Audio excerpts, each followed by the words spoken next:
தெய்வப்புலவர் 3000 பாடல்களை 3000 ஆண்டுகள் வாழ்ந்து எழுதிய திருமந்திரம் எழுதிய திருமூலர் 642வது பாட்டில் என்ன சொல்கிறாருன்னா, குறவன் அருளில் குறிவழி மூல பறையின் மனமிகு சங்க கட்டம் பார்த்து தெரிதரு சாம்பவி கேசரி சேர பெரிய சிவகதி பேரு 8ஆம் சித்தி திருமந்திர புக்கை வாங்கிட்டு இந்த நம்பர் பிரகாரம் போட்டுக்கிற விளக்க சொல்லிடுறேன் உங்களுக்கு. அந்த பாட்டு எடுத்து படிச்சிங்கன்னா உங்களுக்கு 2 மேட்ச் ஆகிடும். ஜாடி கேட்டால் மூடி ஆயிரும். ஜாடி இப்போ நான் கொடுக்குறேன், மூடி எங்கெல்லாம் கொடுக்கணும். மூடி அது ரொம்ப கஷ்டமான விஷயம். அதை நீங்கள் மூடியை பார்த்துட்டு இருந்தாலும் ஜாடிக்குள்ளே போக முடியாது. அதனால் வந்து அவர் எழுதின பாட்டை மட்டும் நீங்கள் பார்த்தீங்கன்னா அந்த புரிஞ்சு தீராது. அந்த விளக்கத்தை சொல்லியிருக்கோம். அதை குருவை வச்சு சொல்கிறான்.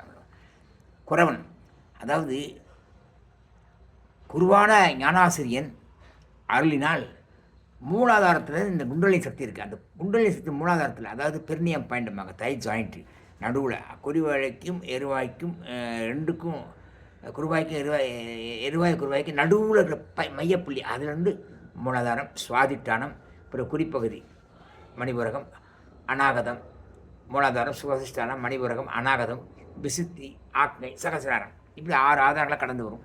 இந்த குண்டலினி என்ற மகத்தான சக்தி அதில் கிளம்பி மேலே வரும். அப்போ அது அட்டமா சக்தி கிடைக்கும். புரியுதா? அந்த தியான யோகத்தில் நாட்டம் பதிந்திருக்க அதை புருவ மத்தியில் பார்த்துக்கணும். புருவ மத்தியில் பார்த்துட்டு மூக்கு நுண்ணியை பார்த்தோம்னாக்கா சாம்பவி முத்திரை. சாம்பவி முத்திரை என்பது வேறு, கேசரி முத்திரை என்பது வேறு. சாம்பவி முத்திரைங்கிறது மூக்கு நுண்ணியை பார்க்குறது. கேசரி முத்திரைங்கிறது நாக்கை மேலே வளைச்சி வந்து, நாக்கை மேலே வளைச்சி பாம்பு தலைத்துக்கு பார்க்குற மாதிரி வச்சு பார்க்குறது. இந்த பெரிய விஷயங்கள்லாம் இருக்குது. இந்த குண்டலினி சக்தி அது மூக்கில் புருவ நடுவில் கொண்டு நிறுத்திட்டா இங்கே குண்டலினி, அப்புறம் இங்கே வந்து கேசரி, அப்புறம் புருவத்தை கொண்டு நிப்பாட்டோம்னா சகல சக்தியும் கிடைக்கும். ஆனால் அட்டமா சக்தியெல்லாம் சொந்தமாகி போயிடும்.